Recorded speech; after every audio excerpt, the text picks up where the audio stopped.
kita akan berdoa. Silakan satu orang untuk memimpin doanya dulu.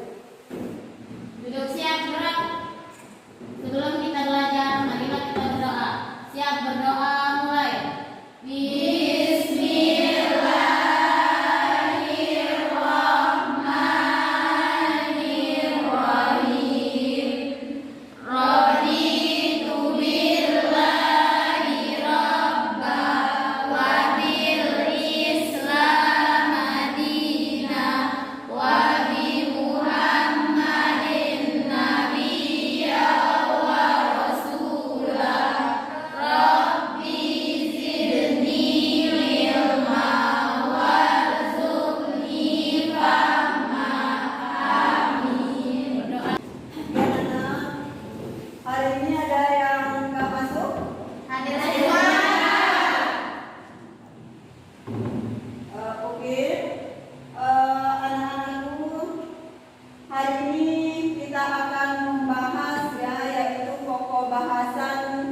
Yaitu tentang perilaku taat dan etos kerja.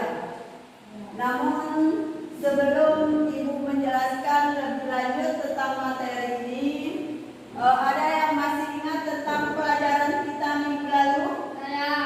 Silahkan Imelda. Pelajaran minggu lalu yaitu tentang beriman kepada malaikat-malaikat Allah SWT, di mana malaikat selalu mengawasi gerak-gerik kita dimanapun kita berada. Iya. Malaikat itu adalah makhluk yang gaib, namun selalu mengawasi umat manusia dimanapun kita berada. Baiklah anak-anak, sekarang kita ke materi kita pada hari ini, yaitu tentang perilaku taat dan etos kerja. Dan etos kerja. Sedangkan kompetensi dasar yang kita pelajari pada hari ini, yang pertama yaitu menganalisis makna Al-Quran surah Al-Maidah ayat 48, kemudian Al-Quran surah An-Nisa ayat 59, dan Al-Quran surah At-Taubah ayat 105, serta hadis tentang taat pada aturan, kompetisi dalam kebaikan dan etos kerja. Kemudian yang kedua, menyajikan keterkaitan antara perintah berkompetensi dalam kebaikan dengan kepatuhan terhadap ketentuan Allah sesuai dengan pesan Al-Quran surah Al-Maidah ayat 48, surah An-Nisa ayat 59, dan Al-Quran surah At-Taubah ayat 105. Ini kompetensi yang akan kita bahas pada hari ini. Kemudian setelah pembelajaran nanti, yaitu peserta didik, ya, diharapkan yang pertama yaitu mampu membaca Al-Quran surah An-Nisa ayat 59, kemudian Al-Quran surah Al-Maidah 48, dan surah At-Taubah ayat 105 sesuai dengan kaidah tajwid dan makhrajul huruf dengan baik dan benar. Kemudian yang kedua, menjelaskan isi kandungan Al-Quran surah Al-Maidah ayat 48, Al-Quran surah An-Nisa ayat 59, dan Al-Quran surah At-Taubah ayat 105. Yang ketiga, menampilkan contoh perilaku taat kompetitif dalam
Ketua Bupati Penajam Pasir Utara menyatakan ironi tersendiri. Dua tersangka dalam kasus ini ternyata masih berusia muda.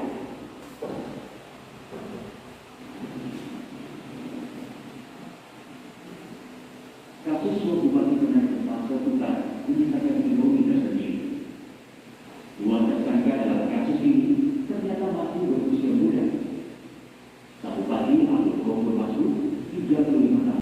Itu tadi kasus korupsi seorang kepala daerah. Menurut kalian memalukan nggak tentang berita korupsi itu? Memalukan. Ada yang mau menanggapinya? Saya dulu. Ya, silakan Susi. Saya ingin menanggapi masalah korupsi tersebut. Menurut saya korupsi tersebut adalah perbuatan tidak baik karena sebaiknya sebagai manusia berlomba-lomba dalam kebaikan, bukan malah berlomba-lomba mencari harta kekayaan. Orang yang korupsi tersebut mencerminkan bahwa dirinya tidak dekat kepada Allah SWT, karena apabila dirinya dekat kepada Allah, maka dia tidak akan tega memakan hak-hak orang lain. Ya, bagus sekali ya. Setelah ditanggapi oleh temannya, ada yang mau memberikan solusi tentang kasus tersebut? Ya, silakan Nanda. Menurut saya, solusi dari korupsi tersebut adalah satu, meningkatkan ajaran agama karena memakan hak orang lain itu tidak baik. Dua, merubah sistem pengkajian pemerintahan daerah. Tiga, meningkatkan penegakan hukum di Indonesia agar pelaku korupsi tersebut semakin jerak. Ya, bagus sekali ya. Korupsi itu adalah suatu perbuatan yang tidak baik. Sementara di dalam Al-Quran surah At-Taubah dijelaskan supaya kita itu dianjurkan untuk bekerja keras, yaitu untuk mencapai kebaikan, ya, bukan malah berlomba-lomba di dalam mengumpul harta kekayaan. Sekarang kita akan membacakan yaitu Al-Quran surah At-Taubah ayat 105. Kita akan baca sama-sama, ibu duluan, nanti ikuti ibu ya. Ya. A'udzu billahi minasy syaithanir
dalam surah At-Taubah ayat 105 yang menjelaskan tentang etos kerja.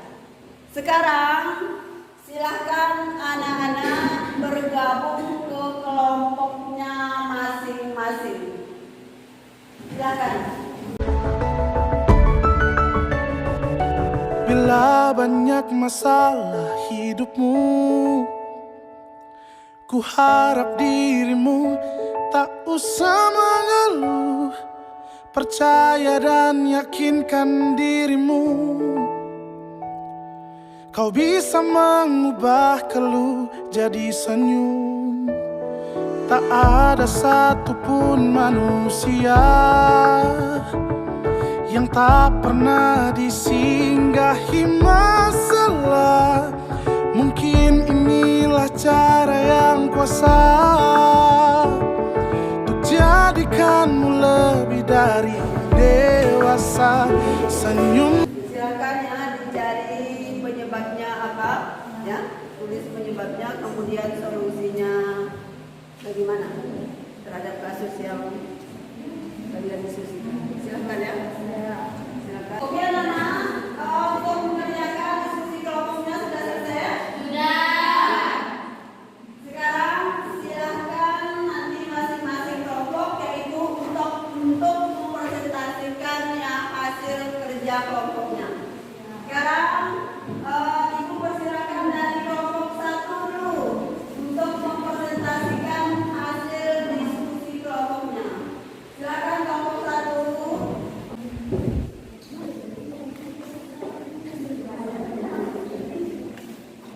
Assalamualaikum warahmatullahi wabarakatuh.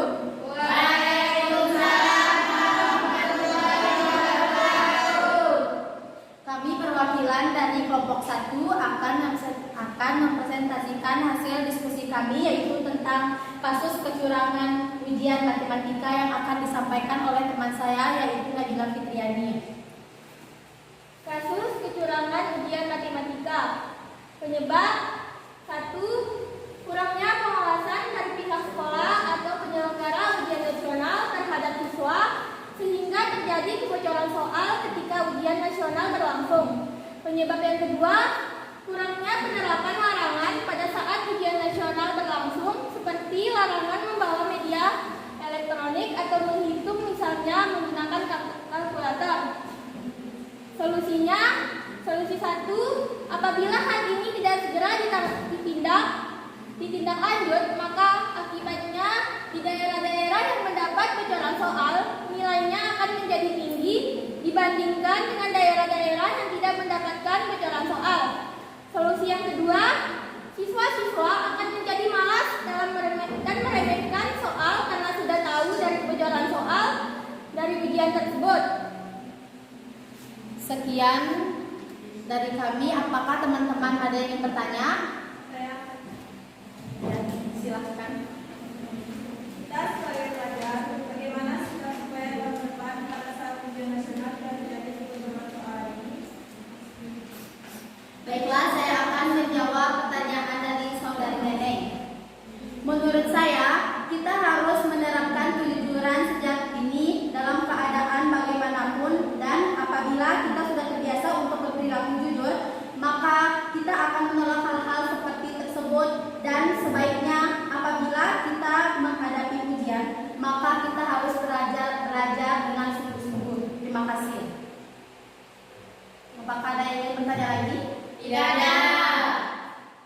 Baiklah, saya akan menutup presentasi kami hari ini. Sekian dari kami. Wabillahi taufiq wal hidayah. Wassalamualaikum warahmatullahi wabarakatuh.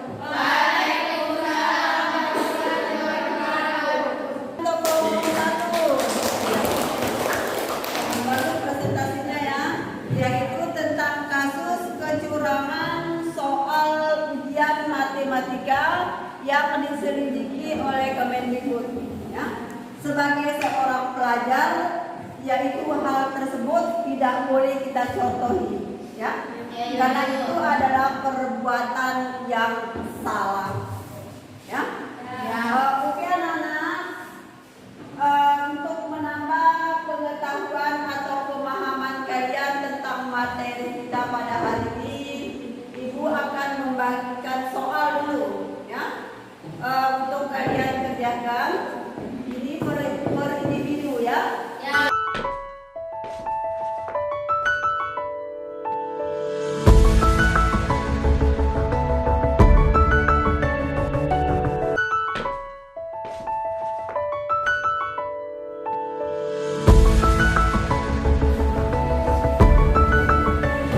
Baiklah anak, dari penyampaian materi tadi Ibu, dari awalnya sampai tadi kita mengerjakan soal, apakah ada yang belum mengerti tentang materi kita pada hari ini? Yang ingin bertanya itu, Silakan Saudara Dwi. bagaimana prinsip etos kerja dalam agama Islam dan apa contoh dalam kehidupan sehari-hari? Iya, bagus sekali pertanyaannya, ya. Bagaimana prinsip etos kerja dan apa contoh di dalam kehidupan sehari-hari? Sebelum Ibu menjawabnya, ada di antara anak-anak yang mau menjawab pertanyaan dari temannya tadi? Saya, Ya, silakan Saudara Hendy. Etos kerja dalam Islam adalah giat bekerja dan giat belajar dan tidak lupa menunaikan kewajiban kita terhadap Allah Subhanahu wa taala. Contohnya, ada sebuah perusahaan yang sedang melaksanakan rapat, tetapi apabila sudah masuk waktunya sholat, maka pemimpinnya menginstruksikan kepada karyawan untuk melaksanakan sholat. Terima kasih. Ya, bagus sekali jawabannya, ya.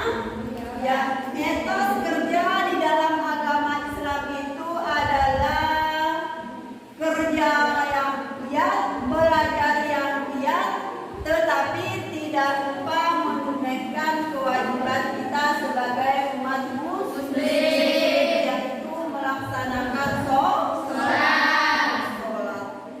Sekarang ada yang bisa menyimpulkannya dari pelajaran kita pada hari ini? saya Ibu. Ya, silakan Saudara Adel. Kesimpulan yang dapat saya ambil pada materi hari ini adalah kita sebagai umat manusia wajib melandasi diri kita dengan iman dan agama yang kuat agar kita tidak terjerumus ke dalam hal-hal yang buruk. Karena sejatinya kita haruslah berlomba-lomba dalam kebaikan dengan dilandasi kerja keras yang tinggi dan taat kepada aturan. Terima kasih. Ya, terima kasih, ya. Jadi etos kerja di dalam Islam itu adalah kita giat untuk bekerja, giat untuk belajar, tetapi tidak melupakan kewajiban kita sebagai umat manusia